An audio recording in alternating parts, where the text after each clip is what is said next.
Hey guys, real fast, I've been putting together the world's first mobile gaming convention called Moga Expo, and it's being held at the Anaheim Convention Center in Anaheim, California on August 11 and 12. The event will feature tournaments for the hottest mobile games out there, and it's absolutely free to attend as long as you pre-register for your ticket. Although the event is filling up super fast and space is limited, so be sure to do it as soon as possible because you'll also be entered in for a chance to win one of 30 iPad minis Moga will be giving away just for registering. Aside from that, Moga is also sponsoring a tablet giveaway every month for people who are subscribed to my channel. So just be subscribed and comment on as many videos as you can throughout the month for a higher chance to win. Good luck, and let's get into the video. Hey, what's going on, guys? Welcome back. It's Claytano. Thank you so much for tuning in as always. And we are live on stream right now. And it's like the first thing that I'm doing in the morning. We are going over the brand new monster patch that Comp to us just released. Here we go. It was on January 26th, and it is January 26th at 8:31 a.m. right now as we speak. And hi, it's Comp to us with capital S, exclamation point. Here's a walkthrough of the monster skill balance work we will be carrying out soon. So we're going to talk about the skills, what I think, what my thoughts are, and if Comp to us really screwed up or if they are paying attention to our actual words. So they said, we've been paying close attention to your user opinions. Please note that the actual balance patch may differ from the details below. The balance patch will be included in the next update. And they are basically saying that let's see what they say about this, and we'll give ourselves the opportunity and we'll give ourselves an out if we want to change anything based on what the YouTubers and streamers say, if we want to, right? So here's our chance, guys. This is before it actually comes out, okay? So the first one on the list, GANYMEDE and Oberon. Ventilate, okay? The most OP skill probably in the game for RTA. Maybe not the most OP, but one of the most OPs, right? So ally target including yourself. Now it changes to ally target excluding yourself. So you can only use Ventilate on other ally targets. You can't use it on yourself. But if you go like what Sai uses with GANYMEDE and Oberon, you can ventilate each other. And there's no difference. You can ventilate each other, but that's only if you have both of them, right? But nobody like really has both of them other than Sai and like a couple other people. So I think it's a good nerf. I think it's gonna be I think it's gonna be a huge change in RTA. I still think that GANYMEDE is gonna be overpowered in a good way, in a sort of balanced way. He's still going to be used. Trust me, he's still going to be used. His third skill is really, really strong still. But I think it was a smart patch for GANYMEDE. Just changing the ventilate. I think there's some other people that said that that's the way it should be anyway. And I kind of like it. So we'll see how it goes. And they might change it later on. But I think it's a good, smart change for right now. Also with the Oberon having the same second skill, they had to nerf Oberon as well, which I think is definitely deserved. I think Oberon is super overpowered as well. He's a light dark monster, so it's not always like fun to see a light dark monster get nerfed, especially if it's like the only one you have. But overall, I think it's a fine change. Fairy King Light of Judgment decreases the cooldown time by 1 turn. So they actually gave him a little buff on his third skill. So they nerfed his second skill, Ventilate, because they needed to nerf GANYMEDE, but they buffed his third skill to a lower cooldown because he can't ventilate himself. It would have been fun to see them do that, like lower the cooldown on GANYMEDE's third skill, but for the way it is right now, I think it's fine. Okay, so Paladin Water, Heavenly Blessing, modify the passive activation condition. When you're under inability effects, when an ally is under inability effects. So her passive now activates when an ally is under inability effects. So the chances of your passive activating are heightened because if you have other allies that are getting hit, debuffed, and everything else, then her passive is activating. So that's actually a pretty big buff to the water one. I think some people were a little confused about how that skill works, but it's basically like, say if Juno's skill activated every time somebody else got buffed or debuffed, that's what that's saying. It's actually a really good buff because the chances of somebody else getting debuffed are much higher than that specific monster, right? You have 2 other chances or 3 other chances or 4 other chances depending on what type of battle you're fighting her in, and I think that's a strong buff for Water Paladin. Fire Paladin, Cry of Threat, creates a shield that's proportionate to your max HP on yourself. Goes to all allies for 2 turns. Creates a shield for all allies for 2 turns. So they're really heavily buffing these Paladins, which is pretty nice to see. I think it's well deserved. The Paladins were super underwhelming, every single one of them, when they first came out, and they really hyped it up. And they knew that that was a mistake, so they're fixing their mistakes now, and really giving them a strong buff. So I think it's well deserved. Might not have been enough for the Fire Paladin, but it's still a buff. It's still a step in the right direction. Okay. Light Paladin, Justice. Okay, this is your Light Paladin, guys. Everybody has one, right? Recovers the HP of an ally except yourself with the lowest HP. Now it goes to recovers the HP of an ally, including yourself, with the lowest HP.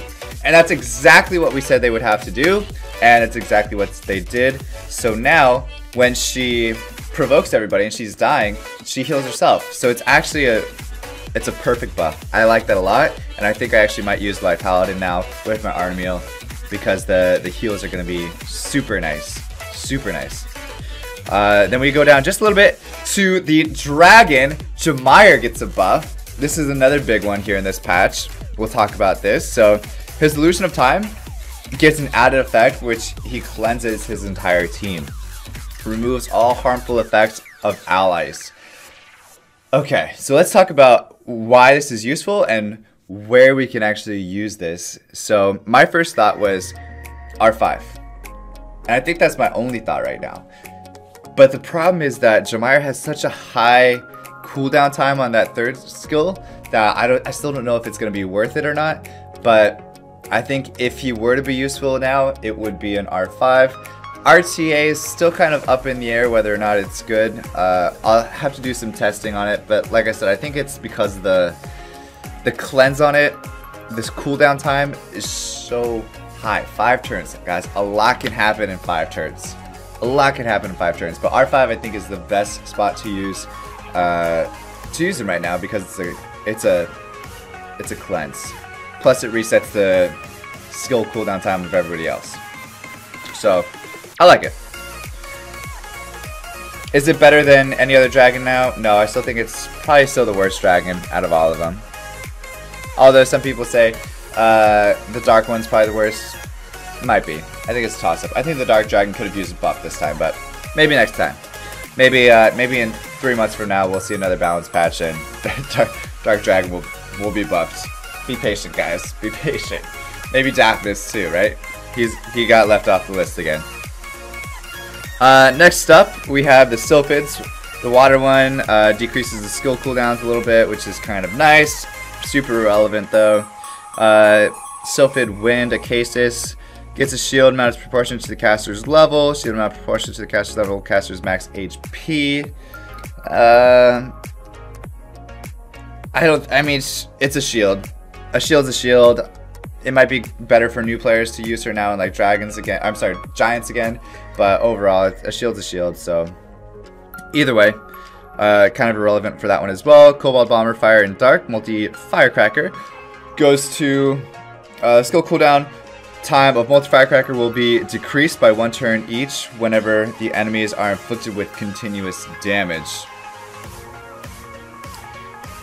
Will decrease by 1 turn each whenever the enemies are inflicted. Whenever the enemies are inflicted with continuous damage.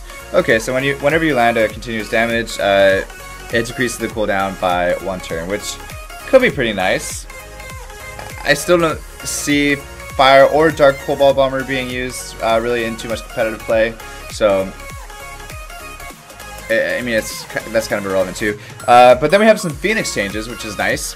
Sigmaris is now the best Phoenix out of all of them. Better than Perna, better than Teshtar, better than it's really good. I don't know if it's better or not, but it's actually really good. I think it's gonna help a lot of newer players complete dungeons, get some progression back into the game. Maybe even COA as well. So this is what happens. So Frozen Orb for 1 now inflicts damage proportionate to your attack power / the enemy's max HP. So it's not just proportionate to your attack power. So it's all proportionate to the max HP of the enemy. So he's probably going to do a ton of damage on bosses. Ton of damage. He also already has that on his 3rd skill. So just all max HP, right? All max HP. Now let's go down to Ice Volcano because it goes to the light one. But let's go back to the Sigmarus for a second.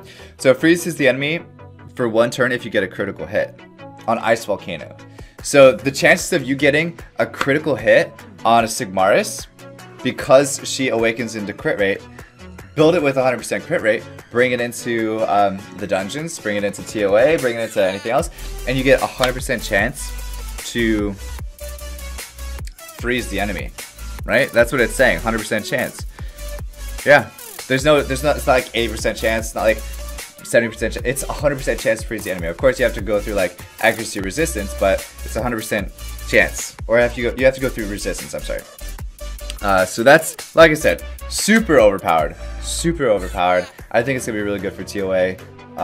Dragons, Giants, all those new players are going to have a lot of fun using the new Phoenix Sigmarus. Free-to-play monster as well. I like it.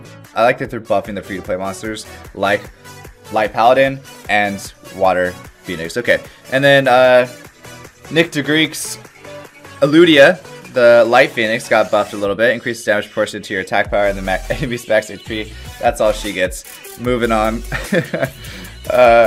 Wind Phantom Thief, Showtime, stun rate goes up to 30%, so that's a 3 times buff to Showtime there. Still, I don't think it's going to be that crazy. Might help some new players out if they have the Phantom Thief and they need help with locking people down, stuff like that. Fire Pirate, or Pirate, goes to elongates the harmful effects granted on the enemy by 1 turn with a 15% chance when used with full HP. So that's kind of nice. That's like a budget Zeros, right? Budget Zeros. And then the Water Phoenix, as Dragon Llama said in the chat, you saw that. He said it's a budget for rad. So they're making budget monsters. I like it. I like that change on the Pirate. It just increases the cooldown, right? It's good. It's good. Okay, Wind and Light Pirate increase the attack bar by 100% when used with full HP. Nice. So Air Slash, you actually gain another turn right away, so that's actually pretty cool. Those will probably be some good nukers now, actually. Some really good nukers now. We got some mummy changes. Water, Fire, Dark, Smother, disturbs HP recovery for 3 turns now. Which, there's not a whole lot of 3-turn HP recovery monsters out there. So that's kind of interesting to see. But, I mean, it's a 3-star monster. Is it really going to be used that much? Maybe. Water Mummy, Frozen Body passive. Freeze rate goes to 50%. Wind and Light Mummy, Body Roll. Now deals 20% of your max HP to the enemy as damage. Deals 20% of your current HP. So that's actually going to do a ton more damage now because it's always based off your max HP instead of your current HP. So if you get down to 50% HP, you're still doing damage based on your total max HP that you would normally have. So that's a pretty big change. Light Mummy, Soul Division, added effect, recovers the HP of a revival target and yourself by 15% each. Okay, recovers the HP of a revival target and yourself by 15% each. So nice little heal with the revive. So Light Mummy now has a better revive than Vanessa. Kappa. Imp Champion Wind, Storm Warrior passive, stun rate goes to 50%, that's nice. Water, Fire, Dark, Cowgirl, defeat Wild Hog, increase the inflicted damage for all the Cowgirls. All the Cowgirl skill, just give them more damage, basically. And then the Dark one ignores the enemy's invincible effect, now ignores all damage reduction effects, increases the inflicted damage by 8%. So all damage reduction effects, I wonder if that still goes through invincibility. It should still go through invincibility. It should go through like a Chandra Hug. It should go through a like a Darien or a Diaz, something like that. So it's pretty nice. Devil's Bullet. I like it. But that's it for the changes. So I mean, they're kind of nice. Are they enough? In my opinion, no. I think they needed to change a lot more things. But I mean, it's just, for me personally, a message should come to us. If you guys watch this video, you can have patches like this, but have them more often. That's all I want. Just have them more often. Anytime you guys do patches, they're fine, but have more often. Make some changes. Don't be afraid to change them back. like maybe like once a month. Once a month would be like a good start, and then you hear what people have to say. You go to the next one. Okay, they didn't like that. Let's tweak it just a little bit. Let's change just slightly, and then it's like literally just balancing all the time. Not just like little ones here and there. Just like balance everything. Balance. Keep balancing it, and then I'll keep the game. I'll keep the game fresh. It'll keep people on their toes, making sure they always rune different monsters accordingly to the current balance patch that's out. I think it'll be pretty nice. So they updated some stats of the monsters. Beast Monk Light now gets a stat modification. Adjusted to better suit the HP type. Beast Monk better suit the HP type. Dark Monkey King. Some people in my chat have the Dark Monkey King. Kazi does. So he's happy about that Dark Monkey King fix. HP type stats and have been adjusted to better suit the HP type monster. Okay, nice. Pixie support, when Sylphid support, and then they fixed some description changes for the Water Panda for not reducing his HP. Light Lich for not reducing his HP as well, or redistributing, and that's about it. So overall, I think the changes are nice. Do I think they're enough? Nope. Are they a little underwhelming? Yes. Aside from that, I'm happy that they made the changes they did, but underwhelming, not enough, need more. Okay, that's my take on the situation. But anyway, guys, thanks so much for watching. As always, stay soupy, don't be potatoes. I'll see you next time. All right, peace. What's going on, Soup? It's Claytano. Be sure to subscribe for more content every single day. If you missed yesterday's video, you can check it out here and subscribe to my vlog channel for behind the scenes footage of my life. If you want to stay connected with me personally, go ahead and hit me up on any social media platform at Claytano, and I will see you guys tomorrow.